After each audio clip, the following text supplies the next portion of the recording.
Welcome to Beyond the Page Media, where we amplify underrepresented voices and turn pages into platforms. Today, during Mental Health Awareness Month, we're focusing on a vital topic: grief and how to navigate it. Grief is a natural response to loss, but it can often feel overwhelming and isolating. Understanding how to cope is essential for healing and resilience. I'm so excited to introduce Elaine Alexander, a registered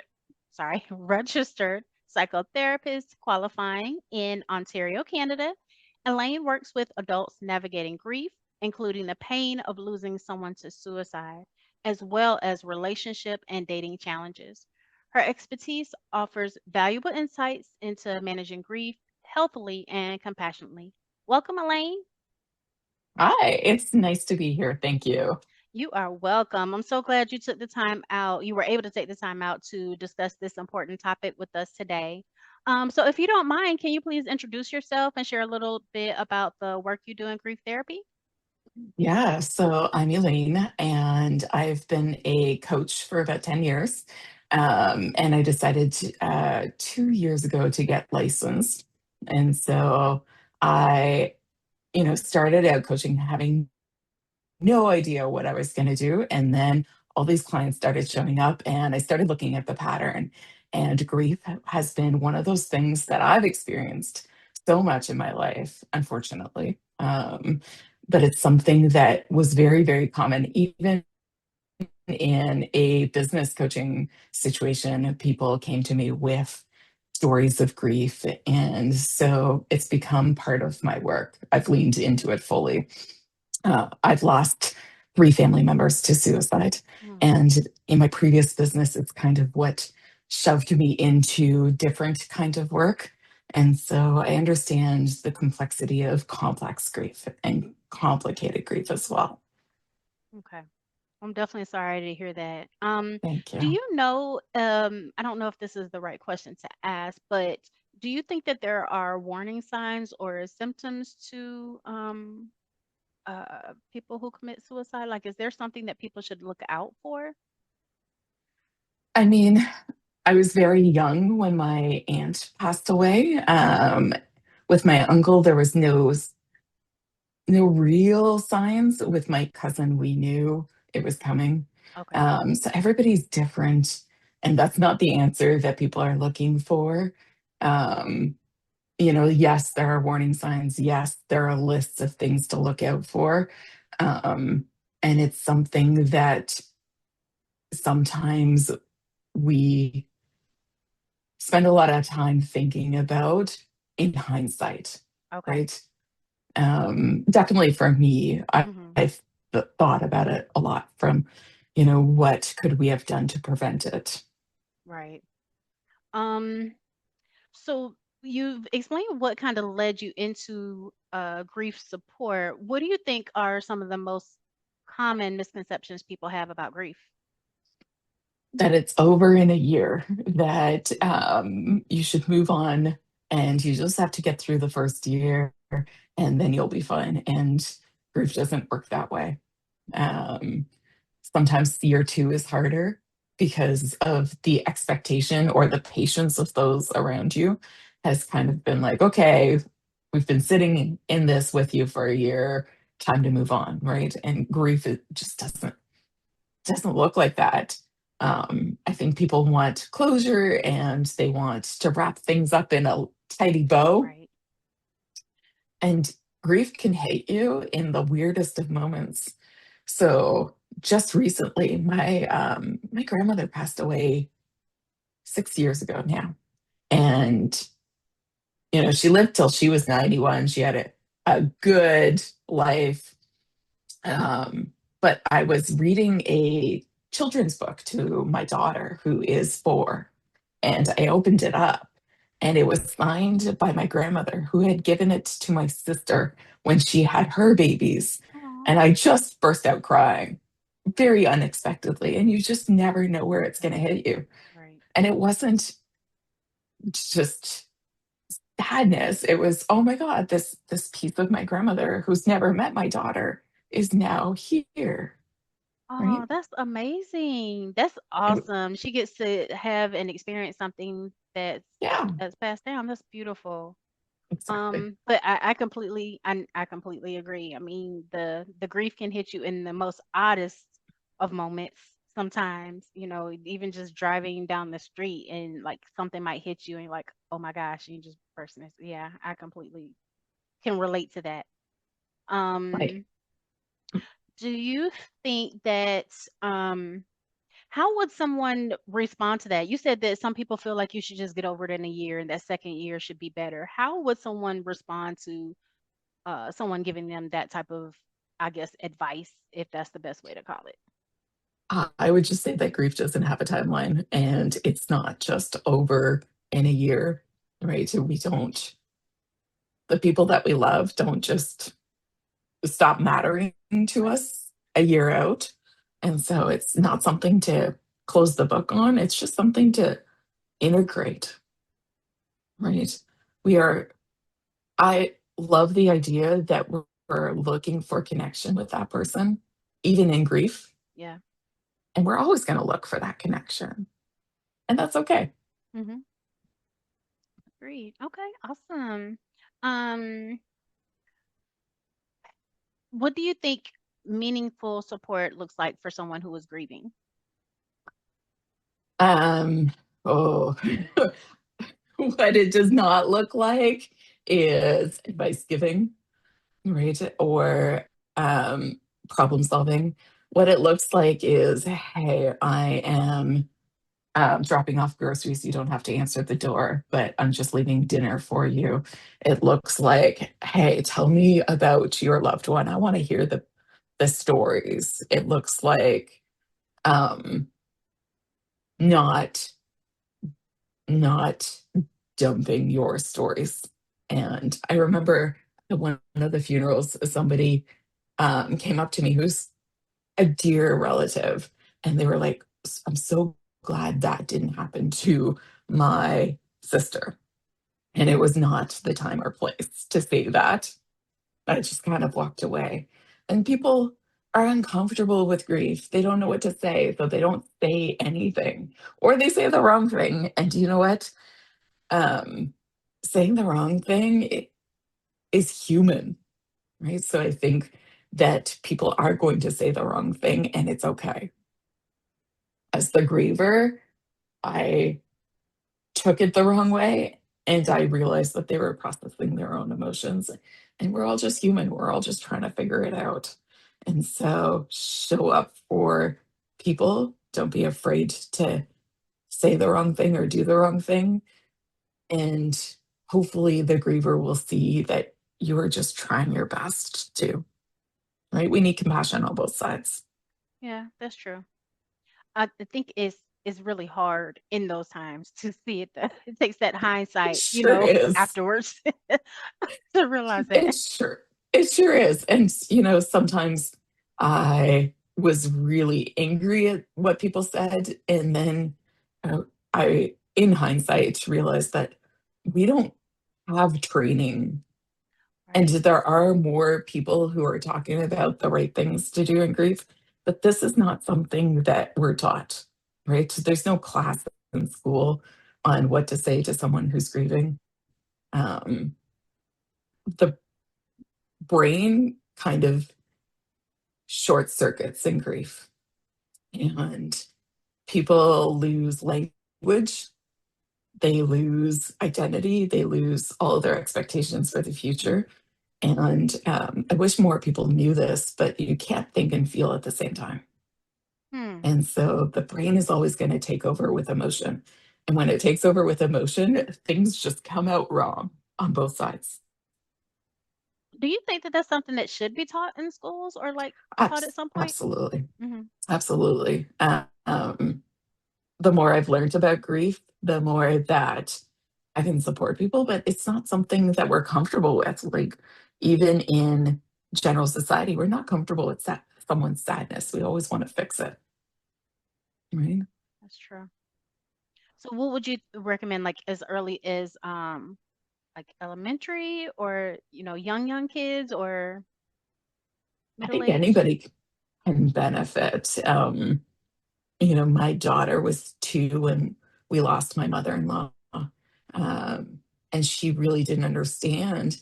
But every once in a while, she would say, "Don't be sad," right? And so we would tell her, "It's okay to be sad," right? And just kids, it's human to want to fix that Right. in in people, right? Don't cry. We hear it often. And that's not something we say in our house. So she's picked it up somewhere. And so just allowing her to notice that it's okay to cry. It's Hmm. okay for adults to cry. Right. And then, it needs to be age appropriate, right? So there are organizations out there that are making an effort to educate people on what to say, how to show up, what not to say, uh, being specific about help, offering groceries, go mow the lawn. There's one practitioner that I ran into who helped a community with a loss, and they all rallied. And there was a spreadsheet of what tasks people were going to sign up for to help this person with this loss. And so the more that we can kind of come together, Hmm. understand grief, be comfortable with it, and organize ourselves to help that person because it's not just the week of the funeral, right? That Right. person's going to need to take over tasks that are going to be really hard for a while. And so Right. we can support that person. And I think that's a very important statement that you just made, not just the week of the funeral, not, right after it happens, because a lot of people start dropping off after that. Like it's like everything is over. And for that Yeah. person, what dealing with the loss is not. That's just the beginning, unfortunately. Yeah. That's a very important statement. And there are things like if you lose your partner and your partner did certain tasks weekly or yearly, supporting that person in, because the grieving person's going to have to now take over those tasks. There will be milestones if you've lost a child or um, certain things that you will need help with beyond just that week or that year, right? Even just asking to have them talk about their loved one because people will stop asking, right? And all the grieving person wants to do is sometimes talk about their loved one, right? So I have, well, some years ago, I had a coworker that passed away and she had 3 children. Mhm. Oh, Um, how do you, how would you help in that type of situation? Because I mean, of course, being there as coworkers as much as possible and, extending our hand of help, like if there's anything you need, reach out. But then sometimes I feel like that's kind of wrong to put that onus on that person because they might not know what they need. But yeah. then how do you know what's going too far? It's hard, right? It depends how close you are with the person as well Hmm. that's, surviving that loss. Um, Let me know when you need feels good, but if the person feels awkward asking, which most Right. of us do because we're taught not to need help or ask for it. Um, so giving specific suggestions. Um, I love the idea. It really depends, but maybe that person needs 3 specific answers or suggestions, right? Hey, I can drop off groceries. Here's some toilet paper, or I can come mow your lawn this week. Okay. Or I'm showing up at 9 a.m. with a lawnmower, or I'm going to shovel. I live in Canada. I'm going to shovel your driveway for a couple of months, or whatever it is, giving specific examples Okay. and then leaving it up to the person. They can accept help or not. Okay. Awesome. Awesome. Um, I think we touched on this a little bit, but what would you say to someone who feels pressure to move on before they're ready? I think that everybody's going to feel pressure somewhere along the way, especially if you have to go back to work, especially if you have kids and you're parenting, because grief is weird when you're a parent who are grieving, but they also need snacks and to be fed and dropped off at daycare. Right. So the pressure is going to show up somewhere, no matter what. And I think that the idea is not to, we can't eliminate that pressure, but just giving yourself permission to feel what you need to feel. Years ago, a aunt of mine was a cancer nurse, and she told me that grief is kind of like water. Sometimes it's lapping at our toes, and sometimes it's a wave just Hmm. going all the way over our head. And we can't predict what moments, right? We think it's good days or bad days, but in the early days, it's moments. It's sometimes 1 minute, 5 minutes, 20 minutes at a time. And so giving yourself permission to feel whatever you need to feel for however long you need to feel.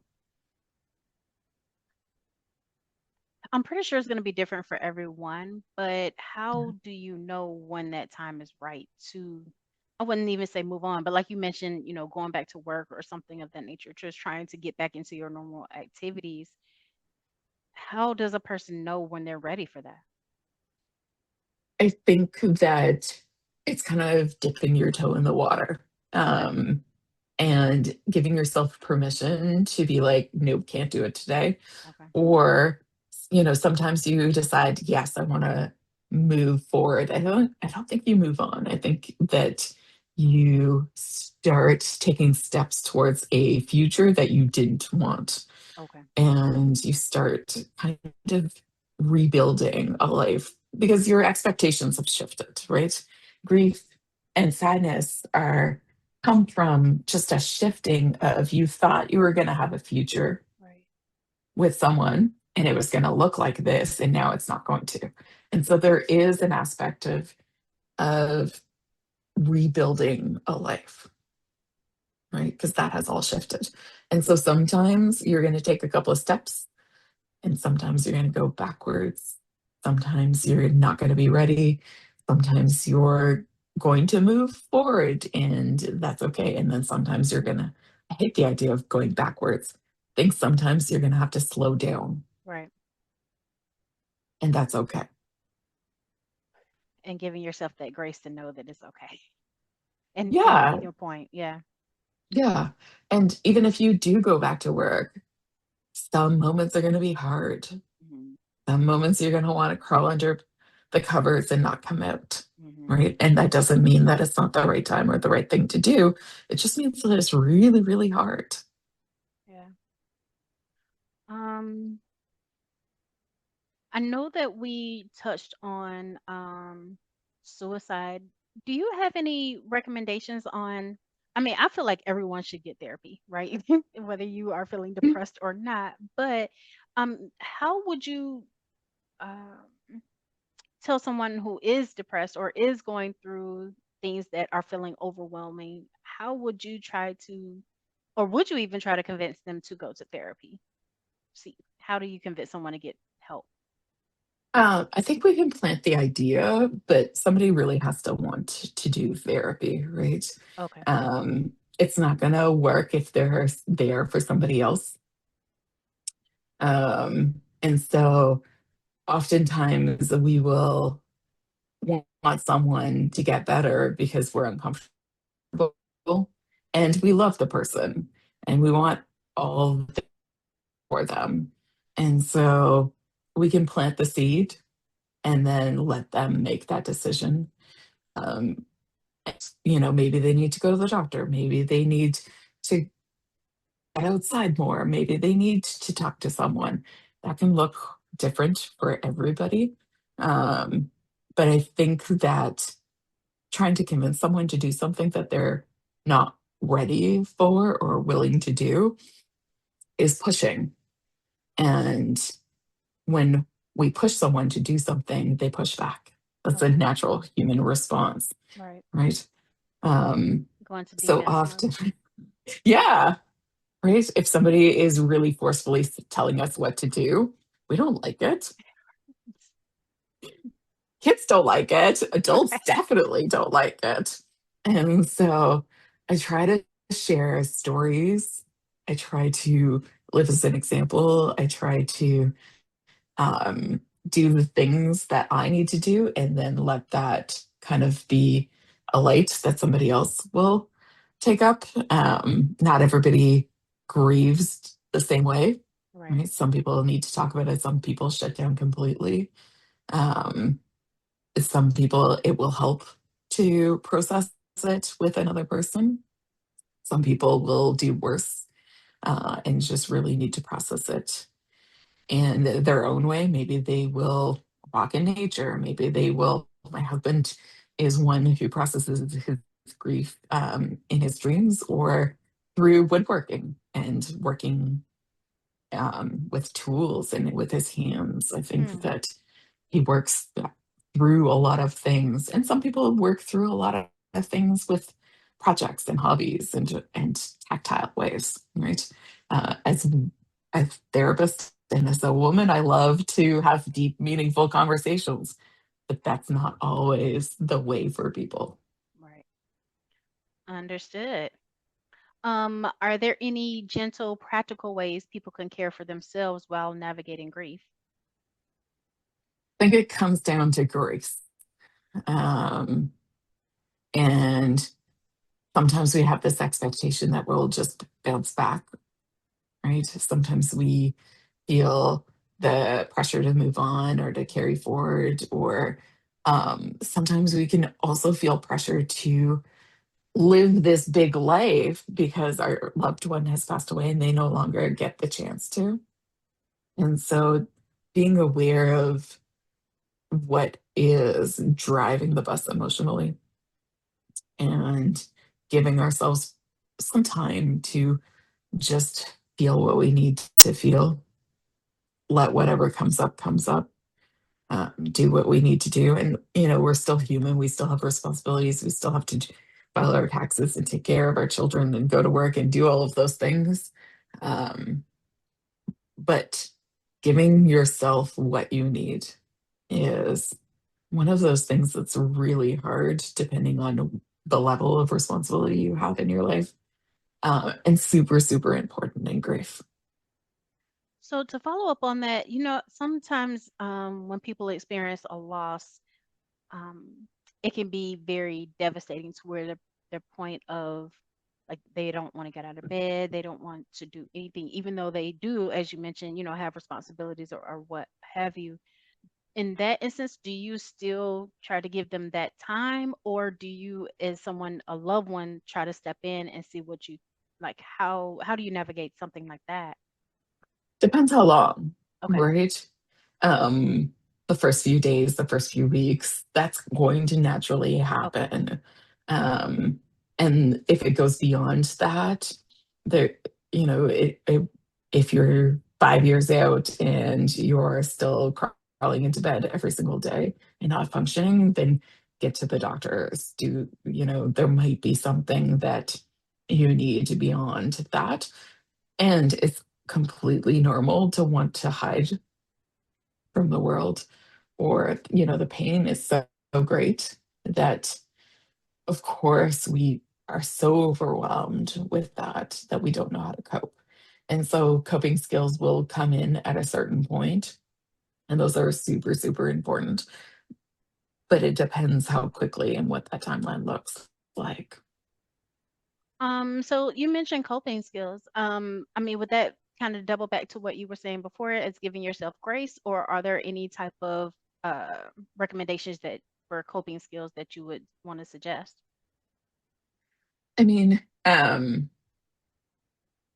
coping skills are so important, and we lose those in the early days, right? So I Hmm. remember after the third suicide in my family, one of my friends, I kept really, really busy because I had a ton of responsibilities, and then I had 2 weeks where I just completely melted down, and a friend of mine called me every day to make sure I showered.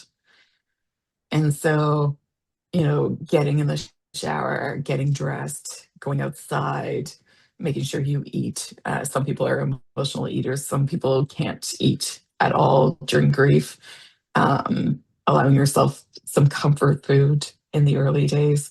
But just those very basic, have I showered?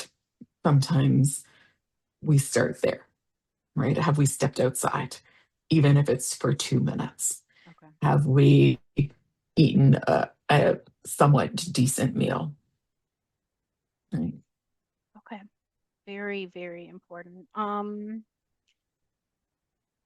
What message would you want most people to walk away from after seeing this interview? That um, that grief and joy are very closely linked. They're almost the same, the two sides of the same coin. And one of my friends who lost her husband calls them joy snaps. But the way that we survive massive grief is through little tiny moments of joy. And often we feel guilty for those moments of joy, Yeah. but they're so, so important, right? And it's okay to be lost in the despair and all of the, and to feel joy, those little moments where sometimes you see a rainbow or you see your kid smiling or your pet jumps on your lap or whatever that joy looks like for you. But those little moments, leaning into those and holding those two very opposing emotions together is how we survive this. Yeah. Yeah, I it's this is again such an important topic. I really wish more people would talk about it. And like we discussed earlier, I wish that they would, you know, find the talk to professionals like yourself to find ways to integrate this into schools because we experience grief at every stage in our life, whether you're young, Yeah. old or what have you. And, not knowing how to cope, not knowing how to handle it, it can send people spiraling or some people just push it down. And I think too, especially in the world that we're in right now where there's so much violence and everything, where you know I just heard on the news this morning that these children who were on spring break died in a car crash, and so now they're having grief counselors at the school. And it's like that's great to have grief counselors in the moment, but it's like if we start off with having these type of suggestions or conversations or classes or something in the school, then you wouldn't have to be reactionary, in my opinion. I just feel like that's Yeah. definitely something that should be integrated. I was 11 and in grade six when two classmates died 3 months apart. One was at Christmas time, and the other was a car crash during March break. And there were grief counselors, so much that could have been done, right? For one of the funerals, we got bussed into the funeral, but there was no explanation. No teacher sat us down and told us what was going to happen. No one talked to us afterwards. Right. It was just this field trip that we went on, and there was no support, probably because the adults didn't know how to deal with it either. Um, but I think that integrating that in schools is super important. I was a yearbook rep before this in another lifetime, and often I had to do help the schools with the memorial pages in yearbooks, and there's just no support around. We're doing the best that we can, and there's so much more conversations that we need to have with kids because they are losing grandparents and classmates and aunts and uncles. It is happening, and no one knows how to talk about it. Right. Yeah. Well, Elaine, I thank you so much for sharing your voice today. Could you please tell our viewers where they can connect with you and support your work? Yes, courageousliving.me is my website, and if you're in Ontario looking for a uh, therapist, you can find me there. Awesome, awesome. Well, thank you again for taking the time out to discuss this important topic with us today. To our Beyond the Page media community, thank you for tuning in. Don't forget to like, subscribe, and share this conversation to help spread awareness about mental health. Until next time, keep writing, keep rising, and remember, your story matters. See you next time.